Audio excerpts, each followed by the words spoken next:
back to Wedding Mayhem. Thank you for coming back. And I have got you.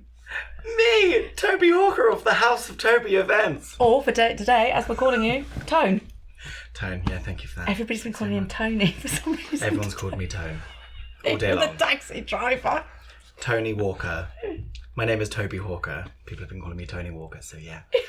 But we made it at least. We nearly killed us on the way here, but we made it. I picked him up from the station. Because she came from London. Sharon literally nearly killed us. We ended up going through a red light and then going through the train barriers while the lights were still flashing. No, to be fair, I was in the wrong lane. Yes, I know. So did everyone else. I was going down, I was in the wrong lane. I'm thinking, I said to you, I think I'm in the wrong lane. You went, you are. So I stopped. And then the car behind us beeped at me very aggressively. There was a red light. She was in the wrong lane. And then she thought, actually, no, I'm just going to cut in front. But then went past the traffic light. So you couldn't see if the light was red or green. I did it very elegantly, though. The train barriers came up. And then she immediately just went, all right, well, they're kind of up. And they just went. And the light was very, very red. And we realised that, yeah, all the traffic on the other side wasn't moving. And then the people behind us were honking crazy because you just went. The bike in front of me went too. I think it was just cyclists. It doesn't count. It does. They've got the same laws to what we've got here in the UK. Who abides by the law on a bike? You can still lose your licence on a bike if you're drunk. I don't have a bike licence. No, not a bike licence. Like a cycle bike. You can. If you have a driving licence, you can lose your driving licence. If you're on a cycle bike. And you're drunk, you'll get pulled over, get breathalyzed. Yeah. I know, because I know somebody who did. What? Which is not what we're going to talk about. This is not... Off-piste again. So last time I saw you, you had just been on the Wedding Planner. Yes, Ultimate Wedding Planner. Planner. Yes, it had just finished airing. That was like a And year you had ago something now. that you couldn't talk to us about. Yes. I had also just finished filming a new show called Will You Marry Me, which was on Channel 4, E4. But that is out now, and you can watch it on... What's it called? Catch E4 Up. Catch Up. Catch Up. Yes, Catch Up. Yeah, it's still out. Yeah, that was for the proposers and Daisy and Modi can you, worked with. for people listening, what was it? It was a fly-on-the-wall documentary about... I worked for this lovely lady called Daisy Amodio, and she owns a company called The Proposers. So I've worked with her as a freelancer for 4 years. And she has a team, like a core team of planners who come together, and we basically execute really creative proposals, like wedding proposals. So this was a fly-on-the-wall documentary about... people proposing, and So it was people come to you and say, I want to propose to my partner. They go to the proposers. Right, okay. And then the proposers hire me there on the day, and then I make sure it all runs smoothly and decorate it all and things like that. So the whole show is about the proposers. You had can dancers. It did. They were awesome. Well, I used to be a professional dancer, and I used to be in Paris, and I was a can dancer. So this one couple wanted a French themed proposal, and we gave them is it in a Tony coming out? we give them probably my breath. It's my breath. I can still taste my coffee breath. It's giving me anxiety. We give them like a few different scenarios of engagement and what they might want. We give them 3 options, and they choose the one that they prefer. But one of the options was to actually go to the Moulin Rouge. But I used to know the director of Moulin Rouge in Paris called Janet Farrow, who just died a few months ago, and I'm really sad about it. But she actually said that we can go over to Paris and get on the stage in the Moulin Rouge and bring all the girls out and everything. But the couple chose a local English vineyard. It was in a vineyard. So I got the girls from Paris over, and then we did a can-can. Oh my God, so they were they from Moulin Rouge? I got 3 of them over, yeah. No way! Really fun. They were really good. It was really fun, yeah. They were good, and you did a bit of can-canning yourself. I did. Came out retirement. Come on, the coffee, can you imagine? Came out retirement, kicked a leg. So the partners don't know that they're going to get proposed to. So they must think, what the hell's going on? Well, there's lots of crew and TV crew all over the place. So they are under we formed this other storyline basically that they're filming for something else, and then it all comes together at the end, and it's very emotional. It's very cool. Because all of them had really heartfelt stories really sweet. as well. You know, It was really, really lovely. It was a really wonderful filming experience. Daisy's just amazing. I've loved working for her. I've been with her for 4 years now, so it's been really cool. Yeah, and then, so that's new since last time I saw you. Ended up on Gogglebox. It did, yeah. The episode, yeah. One of the proposals I did ended up on Gogglebox. It was me and my friend Lily were on the couch and Gogglebox. It was so good. I was like, oh my god, I made it.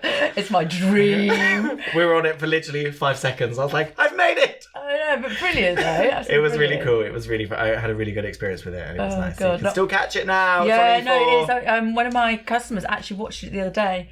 It's and really said, nice that man show. that you had on your show was on that. And I was like, oh yeah. It was really lovely, very heartfelt, very, very warming. What you got coming up? Oh God, well, I'm already focusing on New Year's Eve, to be honest. Jesus. Yes, and Well, Christmas 6 months stuff. away, less than 6 months now, isn't it? But lots of decorating for Christmas. Right. Lots more of that and styling jobs at the minute, as opposed to weddings, because obviously it's coming out of wedding season, isn't it? Yeah.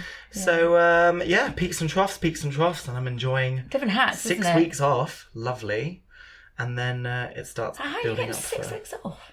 Because I made it. Oh, you're I said I'm not taking anything. I'm taking right. 6 weeks off. And I do think you know, in our industry it is full on. Yeah. And it's very emotional as well. Yes. You know, and I asked you earlier, do you get to those come downs after you've done a big gig? And it is, because it's the relief that I did it. It all came together, but it's the adrenaline.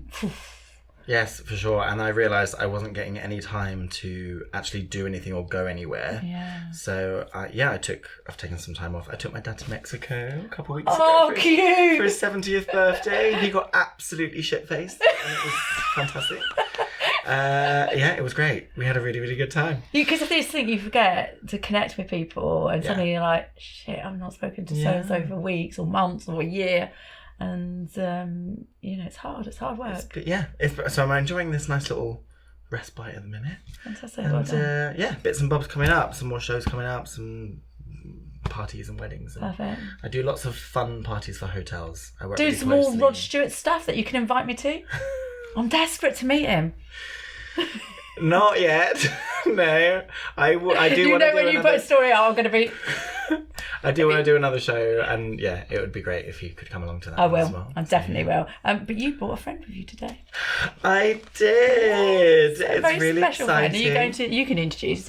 I shall. I'm going to introduce you to the Queen Extraordinaire of London, the most talented person you'll ever see.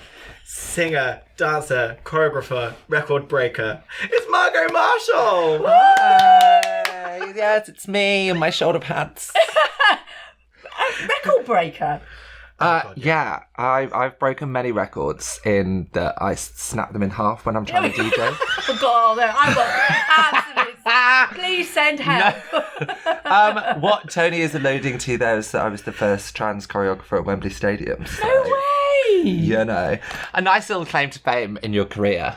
So thank you. How did that come about? So I was working for Becky Hill as her choreographer. Name drop. As you do. Not my biggest name drop, just going to say, but a pretty big one. So just let me pick that up. Yeah, just pick that up. So heavy. And in her first year we did Capital Summertime Ball, and that was at Wembley Stadium. Oh, gosh, yes. And the 4 of us, of her queer dancers, came out, and then we worked out after that I was at least the first openly sort of trans female choreographer at Wembley Stadium, which felt like a really nice sort of claim to do with Becky, an amazing dance artist. And obviously dance music has come from the balls of our house, as it were. So that was really special. We've asked you to come in today because we want to talk about transitioning and stuff like that, and being a gorgeous trans woman. and I know that you're really shy, so I know this is going to take a lot. You're really going to have to pull it out of me here, girl. You're really going to have to shrink in Violet this one. So can you? We want to talk about the start. When did you know? When did you start your journey? Well, oh wow, we're getting deep right in first, honey. We're going to go there, and then we're going to go to the light stuff at the end. Yeah. We're going to spin with it. So that we're not all depressed on our way out of this podcast. It's all right. My story's only depressing in places. Like all of us, you know. Yeah. Trans people can't claim that. Straight people are depressed as well. Sorry, Hans. Have you seen your fashion sense? So, Sharon. Don't have to make up all down here this morning. I'm having a day. That was not who I was coming for, Tony. Stop it. You're just going to be forever I couldn't Tony, resist. I'm sorry. If I don't like what you say, I'm just going to call you Tony now. Right, so look, what happened? What happened at the very start? Julie Andrews wasn't there, but she was kind of involved. I don't know. Like, I can't... A lot of people can specify, like, a specific moment. Yeah. I have only sort of been able to sort of gauge in retrospect because, like, you just don't really have the knowledge as a child, and I certainly didn't have lots of trans people around me. Yeah. My family were okay with, like, gay, but that was very much the sort of only word used, and, like, maybe lesbian. So... So interested, you know, because there is... You know, for people that don't know, what is the difference? Well, the difference mainly is in sort of like whether we're having a conversation of gender or sexual orientation, because those are two different things. Yeah. So gay, lesbian, bi, pansexual, those are all terms that are about your sexuality, who you're interested in. Right. Whereas transness comes under the umbrella of like gender. So it's whether you're a woman, it's whether you're a man. Yeah. So it's about you rather than about what you're interested in, if that makes sense. So that's the easiest sort of way, I think, it's to sort of define it. And so then I can say, like, as early as like 3, 4, I can remember being not comfortable in gendered situations or finding people suddenly referring to me sort of like having a girlfriend or like doing these sort of stereotypical things that I should be doing because I was a boy. Yeah. I can remember just being uncomfortable with that already. So I would say now looking back, I'm like, I know I was uncomfortable going into male toilets and I couldn't work out what it was, you know, and I thought, like in my teens, I was like, it's because you're gay. And you think everybody's like, looking at each other and put it up. But then I went to university and I was at a dance school and our course had more boys than girls. So did your parents think you were gay? Oh yeah, they absolutely knew. Like we'd had the conversation like when I was like 14, I think. But I knew before then, like they kind of had a gauge that something was different. I mean, you know, they've now said in like a later respect, my dad's like, I still didn't really think it was solved for you because there was still quite clearly things that didn't work. Again, like one example, going into the bathroom, I still was like, why am I uncomfortable? Went to dance school. There were loads of gay men around me. I was like, I still don't quite fit into this. My relationships never really sort of like took off and, you know, didn't really date people. I would just sort of like have a little thing and then I wouldn't be sure. And then obviously that would probably give off that they weren't sure, or it would just never sort of like gain any traction. Yeah. And then since I came out as a trans person, like that whole thing, just like the whole thing just went and clicked into place. And I was like, okay. Like I'm comfortable with queer, like other queer people, but I wasn't dating as who I was. So of course it never quite worked and then would never quite work out. And then, you know, like obviously there's discourse about, you know, being in bathrooms, but I'm not like scared or uncomfortable in the same way to be in a female bathroom, you know, or to be around women, and I feel a lot safer with them in the first initials without having to get to know, you know. So a lot of things that I think would fall into sort of like womanhood then made me feel a lot more comfortable once that had sort of made the change from being like, oh, I'm not a gay man, I'm a trans woman. It must be hard trying to work out in your brain. Oh my God, it's like a never-ending minefield. And it's still not done. You know, it's still not done because I've only been medically transitioning for about 4 months now. And how is that? How did you start the process? Well, the Sorry, process so for many questions. medically transferred. Let's get into it, everyone. The process started, 4 years ago when I started to try and look to get hormones. Thing to do, isn't it? Yeah. Oh, well, what I always say, and I think why a lot of people find maybe trans people confronting, is that you have to go through absolutely everything about yourself and decide whether it's been put on you by the people around you and society around you, or whether you actually like it. Yeah. Because most of the things I've had to be like, no, I actually like that. No, I actually want to do it. Yeah. I've had to cross out what I've been told to do by society and my, parents, because they didn't know, and school and the whole environment that I brought up in. And then I had to go, I actually don't want to do any of those things. They don't feel right to me. And then do something else. It seems that I've actually got a friend who's a doctor, and she said, Sharon, it's so upsetting. She said, because I'm seeing people, 18, 21, going through the change, and then they're back into me 5 years later, fully transitioned, and going, I want to go back. It's a mistake. So, and she said, I'm seeing a lot of that. Really? Because the statistics are only about 3 to 4% of people that after, which is lower than a lot of other surgeries. Yes, and a lot of other things that people regret. That the base, I think, is normally around 60% or something, a lot higher than... But yeah, I've not known that many people in my life and world, but obviously I live in queer world, of people that have detransitioned or done that. I think that is also a really important question to have, of also how people are allowed to just present full stop within society without constantly them being told, you're this thing, you're that thing. We're all along a spectrum, and everything that we've sort of been taught about ourselves, I think so many of the things are put upon us by our environment, or, they're born a girl in this area from this background with these kinds of parents of this ethnicity, so they're going to be like this, they're going to like this, they're going to do this, they're going to do that. And so I think actually if we give everybody the space not to do that, we'll also line up with a lot more people along the gender spectrum. I think it's a given though, isn't it? Lauren's just had her baby and everybody sent in pink things and dresses because it's a girl, and which just feels so tired, like we've literally just seen the Lionesses win for a second time. Women can play football. They also don't need to be a lesbian to play football. Girls can just play football. There's so many different facets, but immediately what we do is just put everyone into all these different brackets and all these different boxes. And how does that make you feel? Honestly, bored and sad for everyone else, because I, although my drag is really glamorous and I like to sort of do this really... We're going to talk about the drag in a while.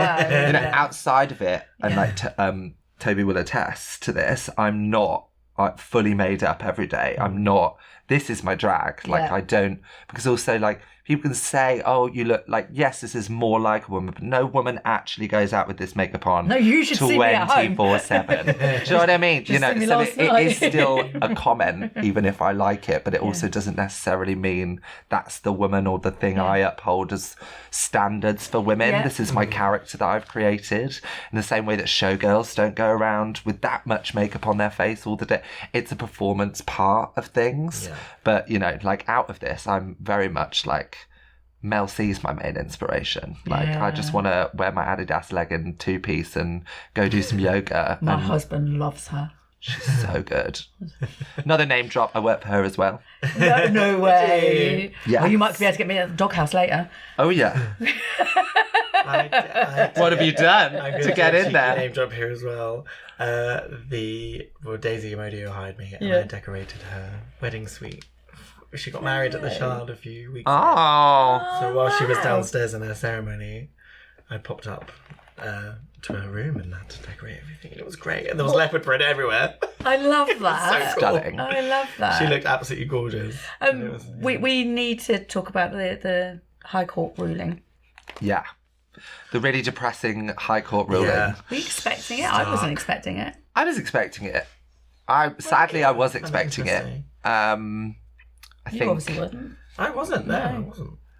if we know sort of like actually how long this sort of this has been it for them on their side, it's been about 3. I think, might be wrong. Please tell me in the comments if I'm completely wrong, but I think it's been in the like runnings for about 3.5 years. 3 years. People that don't know about it, what was it? So the Supreme Court in the UK, I think, led by Scotland because a couple of groups, namely one of them J.K. Rowling, not a group, but and other people basically petitioned for the ruling of like what is actually deemed a woman in the UK when you write it, when you put it in law, when you have it in bills, policy, that kinds of thing.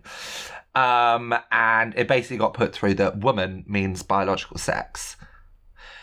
I mean, the first thing that I would think is absolutely stupid is that we haven't done the same for men. And it's just yet again telling women what to do. And this is the real big problem I think we need to take. Well, because it's the right wing, because it's right wing conversations leading this. I think, the men behind the right wing are laughing their asses off because they've managed to get women to petition what they want for them. So these TERFs have, taken this ideology thinking that we're attacking them in bathrooms. Honey, that literally is never, there's never been, because my friend Sue Gives a Fuck, shout out Sue Gives a Fuck, absolutely love that queen. Very prolific drag performer, comedian, writer. She actually was doing research for an article about this. She, and I lived with her at the time, trode through every source she could, went, asked this house, that house, of all different countries, all across the world, couldn't find one police report of a trans woman attacking a woman in the bathroom. Right. Not one. Many for cis men barging in and doing the same. Mm-hmm. Yeah, we're not. Believe me, if I've done this to myself, and as we've said, this is my drag, but if I'm in the female bathroom because I'm working and I'm dressed like this, girl, you think I'm going to come attack you? I think the problem is that men are abusing the rights to go into the female bathrooms, and this is causing the problems. Have they done that? I've been in a bathroom where, have they been dressed up as, have they been... Just a normal bloke. Well, that's a completely different question about policy within bathrooms. And security within venues, and that definitely needs to be addressed. But it's a completely different conversation, and we're being scapegoated for it completely. Is there going to be an appeal? I think the processes are in an appeal, but one of the most depressing things about it, J.K. Rowling alone put in 80 grand. Right. There's not the funding on our side of it because we're the poor people that are currently having our rights taken away with us, trying to transition with no help from the NHS. I mean, the current gender identity clinic is 7. There's the only thing. The gender identity clinic wait time is, I think it's gone down from 7 years a little bit because the only thing Keir Starmer's getting right is NHS wait times at the moment. Don't get me started on him. But, he's slightly rolled them back, but I think it's still 6.5 years. Wow. So the only thing, because of trans activists a good few years ago really petitioned for, and if there are any trans people watching, listen please to this, you can get bridging from your doctor, you can get compassionate breeding for the lowest dose of hormone until you're seen by the GIC. But that's the only thing I'm left on for. Right, and why is that important? What does it do? So the lowest, it's basically your hormones to try and start rebalancing your testosterone and estrogen levels. Okay. And what it will then do is help with, like breast growth, thickness of hair in those places that you actually want it. You're still going to have to get some laser in the other places. It's not here we go, magic marker, everything's going to change. But and it will help redistribute some of the fat and the way that the hair follicles grow and things. So it just helps with the feminizing of the body. Yeah. But the lowest dose is not what they suggest for probably getting the look that you're actually going to want. Right. Inevitably. So people are, so along my journey, I'm going to have to decide because it took me 3.5 years to find a GP willing to do it. Wow. Because the NHS are allowed to say no to us. They're allowed to say no to doing our blood tests. They're allowed, you know, with the way that the landscape has changed for us. Wow. So it's a, you know, I've then had, because I've gone to a few different GPs looking for one willing to do it, had GPs refuse to take me just because I've been going and looking for one that will work. So we've not even got to the point of me saying, oh, I'm trans, can you help me get my bridging practice? You know, and I took all the legal documents. I took everything to prove that they could do it.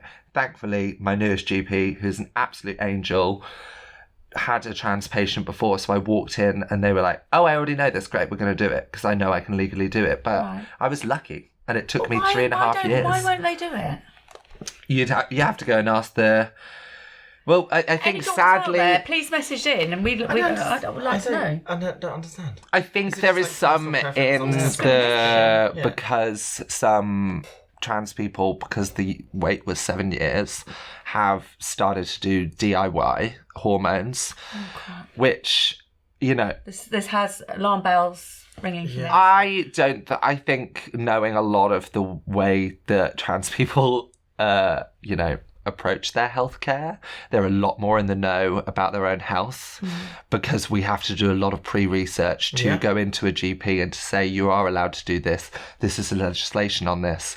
This is this. And we are really lucky with a lot of grassroots places like the Q Clinic, which is in Southwark, and I think it's just called 56T, which is part of Dean Street, which has been huge for the queer communities. Community sort of outreach since the AIDS crisis. They've been incredible with, you know, upping HIV testing and all of those things in the build. And in the last, I think, oh gosh, I couldn't say the age, but a good few years, they've then started this clinic on a Wednesday for trans people, because doctors have been turning them away. And, you know, some trans people are so desperate to do it that they would rather do some DIY than do the opposite, of which is which is the main killer in our community. People killing themselves. People turning to that because they can't live the life that they want to. So then we've got, thankfully, these clinics that will do blood tests for you. So if you are doing it DIY, please go to those clinics. They will do your blood test results for you. They will make sure that you are all being safe and up above board. Because the problem is, if doctors then say no, but you have a doctor, they're splitting up your healthcare. And so you're having to go to one thing for your, you know, transition healthcare, and then one place for all your other. You're still having to hold so much on your own, even if you are doing, you know, the best thing and going to these clinics. So I was so lucky to have mine, but I'm also not, I'm going to have to wait if I want to go up that level within the next 6 years, because the GIC is such a long wait. We're lucky because we're in London, and so we're, you know, we've got lots and lots of doctors around us. But if you're in a little village, in a remote area, you know, and you know, you're fighting every step of the way, and like you said, people are killing themselves. We had Kira that works for me, and we did an episode on ADHD and autism, and she was self-harming because she wasn't getting help, and again, that wait list. It's awful. And it goes, it really does go across the board to so many of these different things. And you're really right to point out that the regions are in even more crisis. If we feel it like this in London, you know, it really came apparent to me while I was searching for the GP, like, wow, you know, and I'm actually getting in through some of these doors, you know. But the sad bit for me is that with some of these policy changes, with what the government have allowed doctors to do, their own political views are allowed to come into the conversation now, which is so unfair, I think, for a young trans person in, you know, I don't want to, like, in a rural place, let's just say that, because I don't want to pick a place, but in a rural place, you know, having different political views, that doctor is now basically allowed to get away with saying no and not saying why. I don't really like it.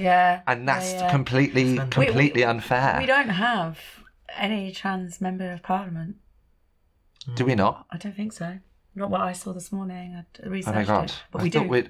We do. We need to. Oh, we need to. Oh, I mean, I think it's the same in every case of everything, and that includes disability, and that includes, mental disabilities. If people in the room creating policy are from all of these different facets, it will be worked into the framework of how to do it. Okay. If it's suddenly being added on because it's not being thought about, because we aren't in the room to be able to have this conversation and say it, then of course it's going to be difficult, and then it will be more expensive because it's not written in to the way that society is engineered. But we all need to be in the room for this to actually work. Yes, I agree.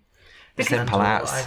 I feel like, even as a member of the community myself, like, I feel so ignorant listening to this, and I apologise, because I'm like, I didn't even know what you'd been through in order for you to start your process. That's mental to me that I didn't know that. Yeah. And I'm like, the reason why I want you here is because I wanted you to educate. Didn't know that. Because I don't know a lot of this, and I think the stereotypical view needs to be broken down. Yeah. Yeah. I think, and the main one is that I really think, like, people think you go, okay, I'm trans, you pop along to your doctor, and they go, here's your hormones, and you skip off back home and start taking them. Listen, I'm on HRT. Yeah. I just fill in a little form and I get the text to say, right. Well, let's also have that conversation, really. Hormone care has not been just for trans people. And, people get surgery for gender affirmation as cis people far more frequently than they do as trans people. Going in for your bit of filler, going in for your boob job, getting your tummy tuck, getting your jawline widened. So many men are doing that now to change the shape of your face. That is all gender affirming care, whether you're cis or whether you're trans. Yeah. So we also need to get over this, idea. I think Sally Phillips said it on a podcast, who's a great comedian. She was like, I think we need to stop, if we're going to have a conversation about hormone care, we have to admit that we put on women, you're not allowed to age. You're not allowed to grow hair from certain parts of your face, because you guys have all, taken HRT for so many years, but it is all gender affirming care to make us feel better within ourselves. And we wouldn't turn around and now deny that to cis people because we say, I think even our view on surgery has really moved on from the 90s. It's like, well, if people want to get it, we have to allow people to do what they want. But suddenly the second once trans comes in part of the conversation, you're not allowed to get surgery on your body. You shouldn't be allowed to do this. It's this, it's this. And it's like, why? Really? Yeah. No one's turning around and telling cis people to, those gym bros to get off protein shakes, to stop taking testosterone. None of this is coming into the conversation of hormonal care. And if I do think we should put more research into hormonal care. I don't think any trans person is saying that. But what we don't want is, I think we're quite tired of being in the centre of that conversation when we're actually quite a small percentage of the people that are taking it, that are using hormones. If we need better regulation, we need it. We don't just need it for us. Yeah. This is why we need you here on this sofa. 100%. Telling everyone about this. Because I want to know about dating. Dating! That's a more fun conversation. Yes. Dating. Well, I'm dating someone right now, which is lovely. So that's fun. That's fun. Are you sure you're friends with this person? I didn't know that. Yeah, well, it's quite new. It is quite new. To you. Yeah, no, it is quite new. How new? It's only since Pride. So it's been like a month. Okay. But that's fun. Yeah, met at Pride. They came over to me at my party and just went, "You're hot." I was like, that is the best chat-up line I've ever fucking heard. Is this before or after the one we did together? Just after, 2 days after. Really? Yeah. Oh my God. Because that was the last time I saw you. Yeah. Yes, it was. Yeah. I'm here, by the way. Sorry. My show. Sorry. Sorry. Yeah, we're okay. Carry to on. apologise. Totally. We're actually just going to have a catch-up now. Oh, that's so good. I was Listen, so happy you get in a taxi later together. Yeah. You do this we'll later. do that. But what does dating as a trans person, it ain't easy. No. It ain't Dating's easy. not easy anyway. But also that, dating isn't easy. And I think one of the main things that I would really say to people that, it's certainly easier if it doesn't come with more minefields. Now I'm doing it as myself. Right. And now I've what been... are the minefields? The pre ones. Okay. Sort of, what do you mean? No, the what minefields do you as a mean? trans person. Yes. Okay, so the general minefields as a trans person, I would say are, you know, do they actually like you, or do they just want to sort of like explore? Okay. Inquisitive. And that's also fine if you're exploring. Right. But like, I'm knocking on a bit. Like, I'm just like, I want to date a little bit. Like, and now I've really sort of come into my transition, my medical transition's kicking in. I've sort of never had that fun Sex and the City experience, like going out for cocktails. Yeah. And I like have a nice house now and a gorgeous handbag. So I'm like, I want to go out and like put on a little heel and put on a little face, and you have a wash. If only men would wash. Yeah. And she's 63. Yeah. Honestly, do your makeup with polyfiller, no one will ever see. Fill in the cracks, honey. She's knocking off. I got here too late. You'd already finished makeup. I'm thinking she could do me. Excuse me. Yeah, so that's a one, like whether they're sort of exploring, whether they're like fully fetishizing you. Okay, yeah. And it's like, you know, yeah, like it's that sort of like chick with a dick, like really gross, like outdated 90s, like, you know, skulks out of the shadows and like grabs your ass immediately. Yeah. So I'm just like, girl, hell to the no. Like, do I look like I let you just grab my ass? I told you like... I wouldn't do that again. Yeah.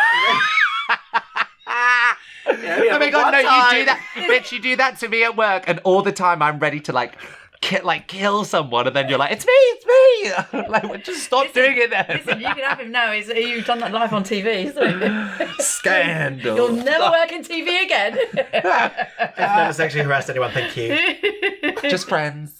That's great. I love that you're dating. Okay. Thanks. But yeah, so it's like the sort of having the the person just sort of like, I'm going to test myself on you, but I can't really be out, and like, and I'm like, okay, like, but you have to, but one, just be straight up front with that.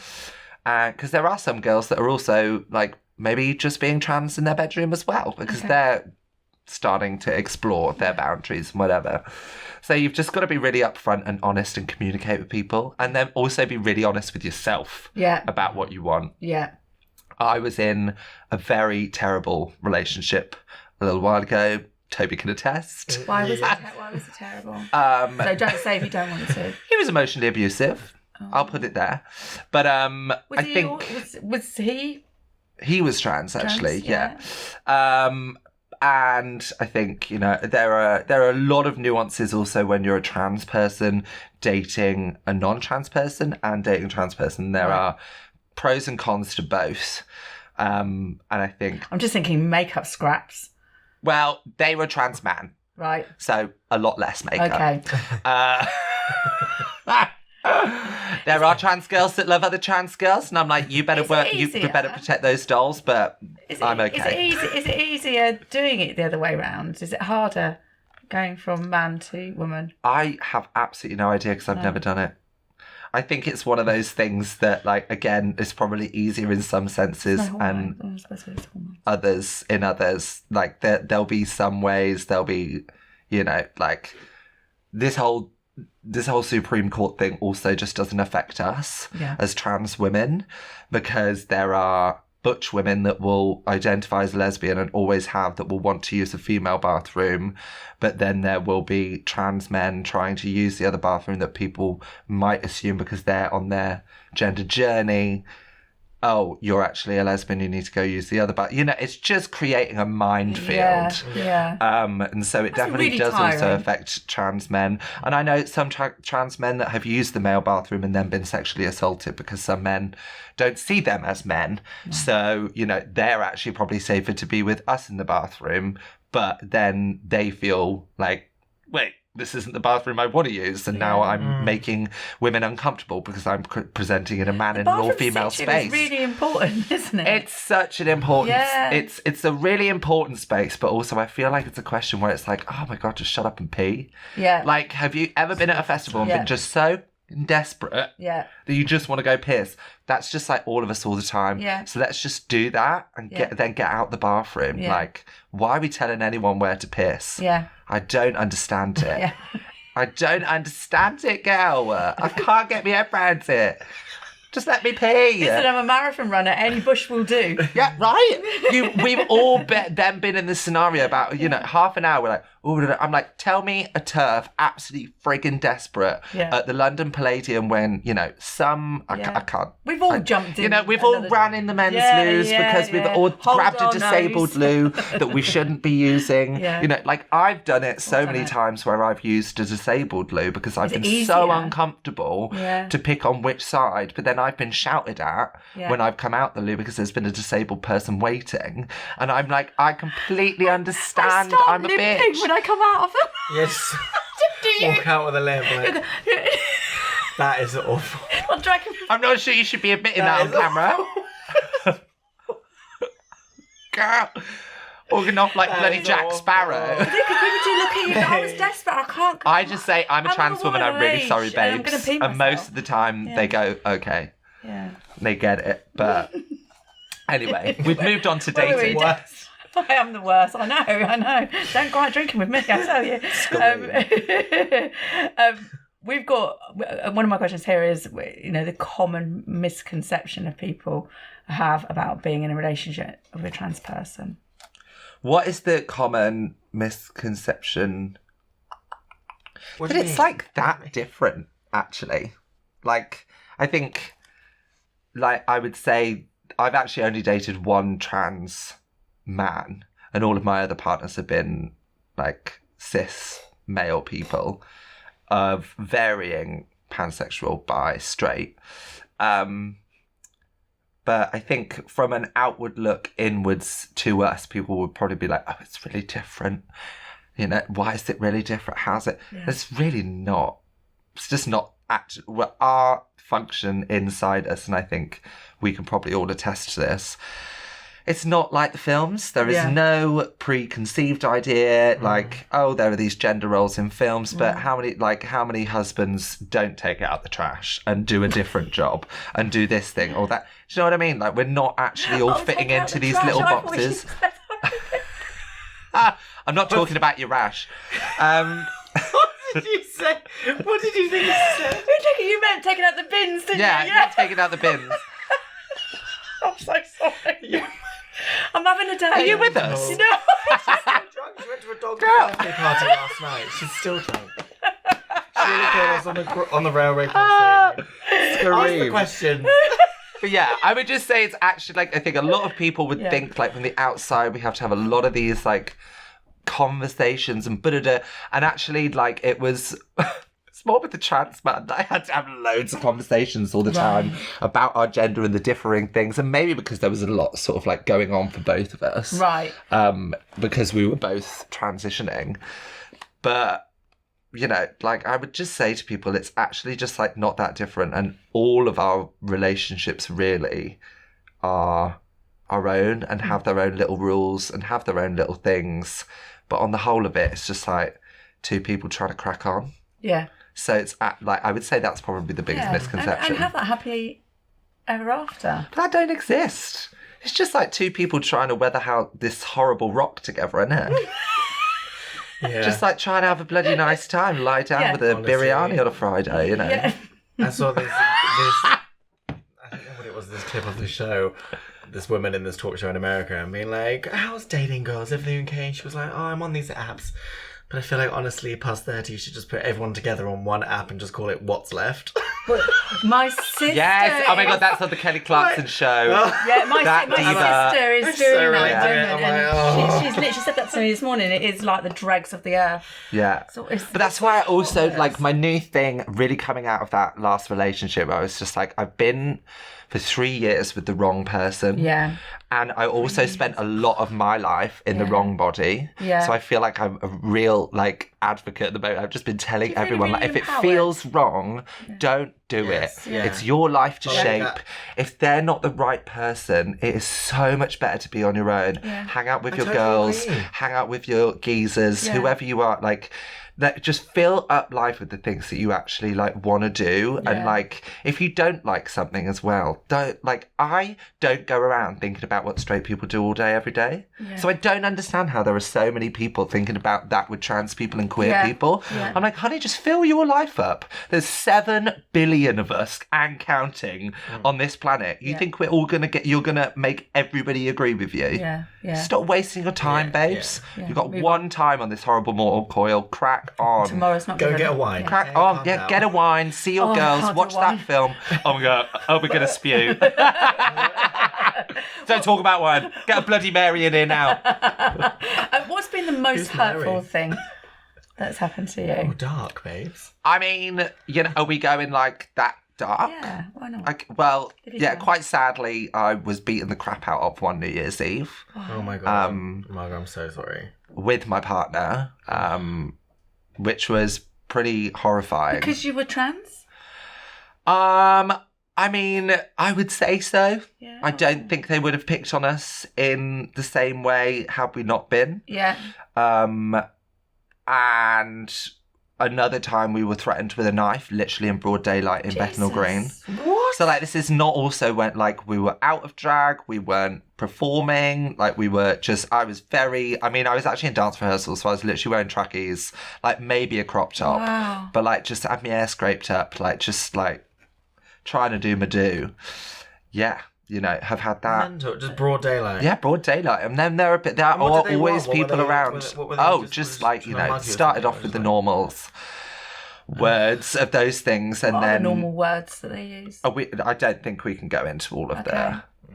You might not get any money for this episode if I say all of those things. No sponsorship scrapped. But yeah, and then it can just, I think if you also like just say like, oh, piss off to them, then that just gives them full to just like go. Yeah. So it's just really difficult to know how to play it. And sometimes it is like, you do just really need like an ally to come in and open up the situation. Yeah. So I would just say like, if you're scared to say it, and like, obviously if you're a young girl on your own, ask for some help off someone else. But if you're clocking something going on, like 3 of you band together, say something from a safe distance, but like in those moments we need your help. And that's a way that like we can like something on Instagram, we can go wave some banners at Trans Pride, which was the biggest Trans Pride ever this weekend in the world. Fabulous. So proud of everyone. But we also need you in those like really hard, horrible moments, because like we're all like, if you think you're scared, you imagine trying to having to navigate that whilst you're also in a pair of stilettos and you're the person they want to punch. Like you're really trying to. But you're also trying to keep you cool, because you're like, brave. There's only one way out of this situation, and I have to be smart and get myself out of it. It can be hard, but like, even living in London, those both happened in East London, those 2 things. So it's not, even in the areas that you think like, oh, you're going to be great and safe there and fine. I think it's broad daylight, it's okay, it's not even broad daylight, that one really woke me up and been like, okay, you have to be really vigilant. We're going to lighten the mood now. We're going to bring on the wheel. Bring on the wheel! So, do we want to get married? Yeah, I think why not? What would your wedding look like? What do you do? You're planning it, obviously. Oh, yeah. I don't know. Like, I think I will either go like, if I, marry a millionaire for the money, it will be full Eva Peron. Hopefully 95 like, just like OTT. Like, it will literally be like a state. Like, it will just be so gross. And I will probably, it will be so tacky, but I'll probably only be able to, like, have 3 people there. I'll spend so much money on everything else. Yeah. Or I'll go, like, really cute Charlie XCX about it and just have, like, gorgy little, just, like... She look beautiful. Townhouse, like, wear sunglasses, have a ciggy straight after the ceremony. And probably it will be that vibe. Just like her in front of the line bikes, I was like, you better work, Diva. Yeah. With just like wildflowers. So cool. Yeah. Have you? Oh my God, I'm following the florist. I love him so much. He's What's his so name? cute. I don't know, What but is he was his like name? his little thing, like crying about doing Charlie XCX's flowers. I was like, I oh my know, God, I girl, saw I this. would have done the same thing. Yeah, he's so talented. It was so cute. When I worked for her, I literally Moulin. lost my mind. Yeah. I literally lost my mind. Brilliant. And her wedding was so lovely because it was so less is more, wasn't it? And Yeah. it was Yes. quite a simple dress. I think that's it. I Still think Vivienne Westwood. you still forget. You forget in the mix of planning a wedding what's really important, and that was important. Yeah. Yeah. That, Just like they really nailed it. Yeah. Like it was actually just 100%. like a night out with their friends. Yeah. And it was just I about think they were them. honest Yeah. about what they wanted rather than Yeah. putting a show on for the magazines. Yes. Yeah, Like, that's what exactly. she wanted. do you literally see they had like a platter with ciggies on? I didn't see that. That was brilliant. Love it. Right, spin this wheel, and then we need to ask you about drag and stuff like that. Big sigh. Flip the table. You've been practicing that. I have. Oh, flip the table. Flip it. I'm outta here. Literally. Ask me a question. Oh, okay. What is the most disastrous wedding mishap you've witnessed? Because I love this shit. I love like fail army wedding compilations where the bride falls in the pool. I know that's awful. Not my story, but our DJ that was on, he's co-host with me a few times, Lee Russell. The groom jumped into the pool and smashed his head on the bottom of the pool, and had to be taken to hospital just before he'd even got married. Oh my God. Why did he jump in the Why pool am I before he got married? I don't know. And then same no, DJ, that's so same DJ again. You know when they do the cake smash? Yeah, what? Yeah. Yeah. So And you meant to slice the cake. yeah, but they I don't either get smash straight the people. cake into each other's faces. Please don't tell me the sticks were inside the... No, I've been terrified of that ever since I saw how a wedding cake gets built. When you have the tiers of a cake. No. they put, Also, like, why are literally you smashing a javelins in beautiful it. wedding cake that costs so much money to make? It's getting more and more now where they They don't understand. The couples do not understand how It's not a freaking real dangerous that cake. is. It's dangerous. Because otherwise, if you don't have the like supports in the wedding cake, then it will all slide apart. Yeah. So they slam down, and there's literally a spike. A spike. in Yeah. them. There's, like, Yeah. 3 or 4. But for the wedding dresses, these girls are not having their hems done. Really? They're kicking their dresses as they walk up the aisle. It Oh. really pisses me off. Who's not learning to hem these days? Well, they're obviously not giving Oh, direction. no to one's ready for Drag I Race. quite like the feeling of picking up that giant Cinderella ring thing and just holding it, and being like, But didn't get my There head speaketh done. the can queen. that really because they end up tripping over those things. I actually have something to bring up. Oh God, what? The last time I was on here, Yeah. and we did the cards, Yeah. someone wrote in about... Oh, I have an update for you. Babe, Margo, Tell Margo the story. Someone wrote in last time I was on here about they confessed, and it was, I don't know who it's from, or I think it was from one woman, but So it was a literally card said- written in. We got these boxes, and they write their questions, and they either message in, email, or they write them in the boutique.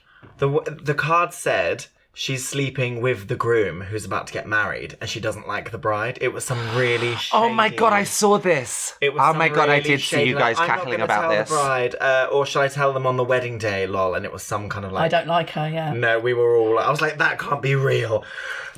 Is she What was real? it? Give me the update. So the card was written in my boutique. Flip the table. So basically, I need a Jaffa cake to get through this. she was writing the card sitting on the sofa as her bride was trying dresses on.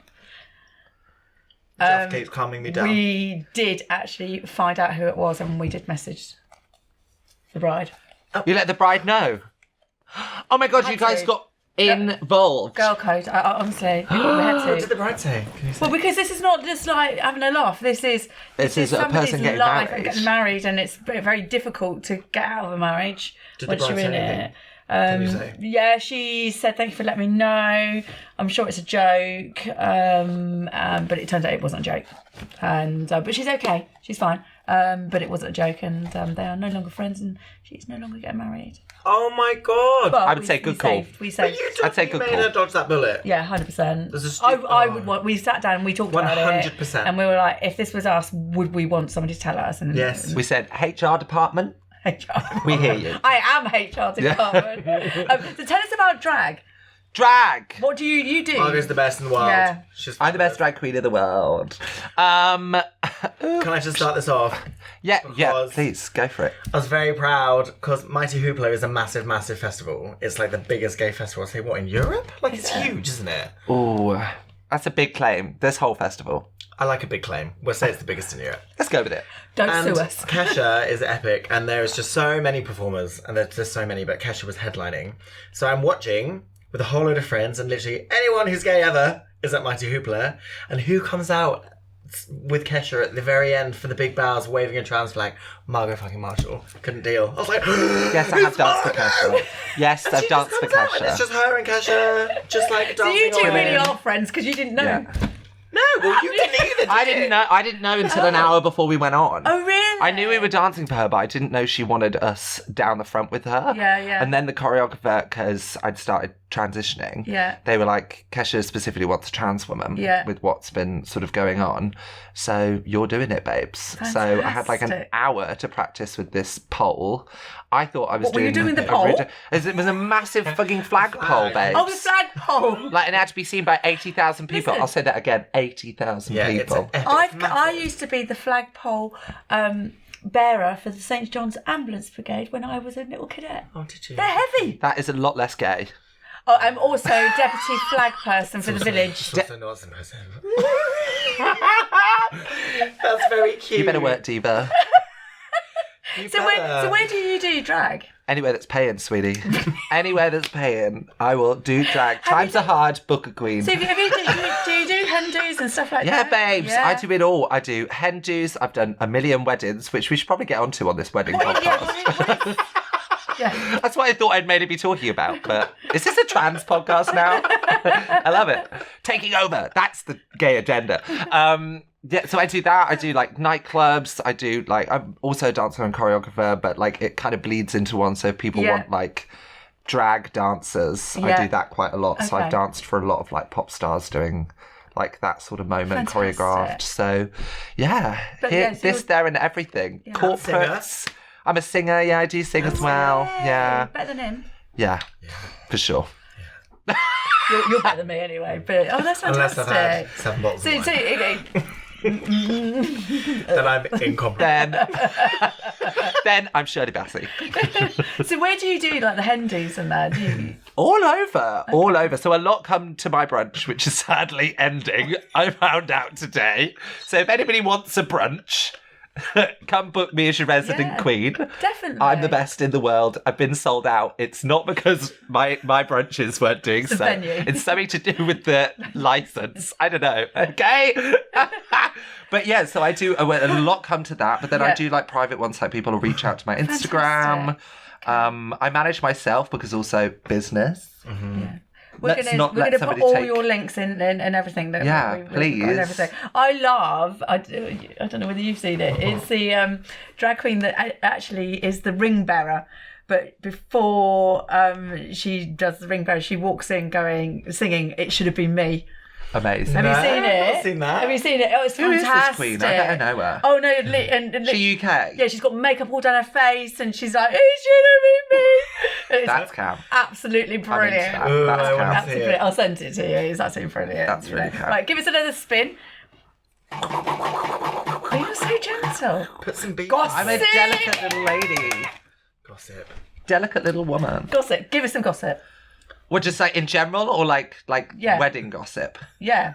Have I Oh, you've dropped your mic. No, it's just flipped. Oh, it's just flipped. Everybody calm down.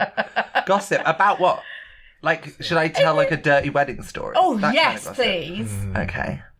So, I was doing this wedding once. I got booked by my drag mother, John Sizzle. Shout out. Love that gal. So, she was like, "Oh, great. We're going to go do this wedding. It's like mates of ours from the pub that they run." I'd met them a couple of times. So I was like, "Oh, fab. Yeah, I know them. Great. We'll go along." It was a big Romeo and Juliet themed wedding. She came out dressed as the Pope. It was hysterical. I'm thinking she did the ceremony. I mean, they were already legally married, but this was like the jokey ceremony. Obviously, like it's Romeo and Juliet theme, so we all had to sort of like pick a thing to be. Yeah. So I was Marilyn Monroe. Love it. I was like, I'm going to upstage the bride, wear a white dress. Who do I think I didn't even think till I got there. And then she was like, are you seriously wearing a white dress? I was like, I hate myself. I did not even think. Yes, I am. But yes, I will be. Thank you very much. I didn't take anything else. I like to pack light. I'm not this like bring a whole like thing. So we went, did the ceremony. It was a camp all day. Then this guy was like chatting me up a bit, I think. I was like, oh, fun. And then he like slipped me some gear. He slipped what? So I've never done drugs and never would, but he slipped me some gear. And then You know that's going to be a reel, isn't it? Slip it and then it's going to end. It's just grabbing each other. Like, what? Whoa. Oh, God. So... Yeah. Big mistake. We were having vibes, should we say? It was a good time. And then he was like, oh, like, come outside with me. And I was like, yeah, sure. Went outside, making out. Oh, he's got... Dressed as Marilyn Monroe. Yeah, making out, dressed as Marilyn, gorgeous. He had his hand up my skirt. I was like, gorgeous. Then I hear this, turn around. I was like, you right, love? She was like, that's my husband. I was like... Why are you in trouble? Thankfully, this diva was fine. She just went, that's my husband. He was like... She was like, shall we go inside? Then I saw him walk past and I was like, is she going to tell him to wipe the lipstick off his mouth? She didn't. God. He walked back in there with my lipstick all over his fucking face because he didn't think to fucking wipe it off. So then fucking everyone at the wedding knew that he'd made out with the drag queen. So not only did you steal the your thunder lips of the are like- bride, you also made out with one of the I wore guests. white and then made out with one of the bridesmaids' husbands. Bridesmaids' husbands. I can't be stopped. And that is the transgender. So yeah. Right, gossip from you. Oh my God, I don't have any gossip. Make it up. On the spotlight. Gossip. Come on. It's being on this side of the sofa, is it? I don't have any gossip. I'm trying to think of gossip. Oh, you need to get a life, darling. Yeah. I don't have a You life. need to hang out with your I friends. don't have any more. gossip. You've taken 6 weeks off, you've got fuck all to say for it. This is nothing to do with weddings, but my dad stripped off in front of 2,000 people in a nightclub in Mexico. No way. Have you got That's video? my kind of dad. Yes, I That's We can put it on the show. Sure. amazing. He goes up on a tiny podium. He gets asked... He's 70 years old. I took him for his 70th birthday. He gets asked by the... No! He gets asked by the club reps, wow, thanks for coming here. Do you want to come up on the podium? Because it'd be great to have you waving. And he's just like, okay. Or what, for like some content? Yeah. That's and then so he went funny. up, and seriously, it's like a floating podium, and it's this massive, massive club, and he's got these huge LED screens outside of him, and he does literally the full Monty. Why? Got his dick out and everything. He's cupping it. He's cooking it. He's cupping it, and he takes everything off. Even and a work diva. Oh my God. Oh my God, it's going too far. Oh my God, it's going too far. And everyone is going mental and screaming him on and wild. People just And then he's love- like cupping himself, and then there's like, oh, but pull these trousers back up then, because the music just all, because he stops and he's like, okay, here we go. And At he least, waves like the can queen. we bring the lights down? Kisses everyone, and then minces off, and I was like, there's armed guards in this club. I reckon they're going to arrest him for indecent exposure. Yeah. What did your mum say? I had to warn my mum, because obviously I made a reel of it and put it on. Of course you did. But I had to send it to I was so embarrassed. I put it on TikTok. I had to edit it down and just edit the bit where he just takes his shorts off and undoes his shirt, and then I had to just skip to the bit where he's got his clothes back on again, because I was like, babes. I am so proud of my dad. I love him. That's great behaviour. What legendary behaviour. I love that. I want to be that as Devonty, just saying. Right, he's putting two fingers up at me, which tells me 2 minutes, 5 minutes ago. So we need to round off. So what have you got coming up? What have I got coming up? Well, no,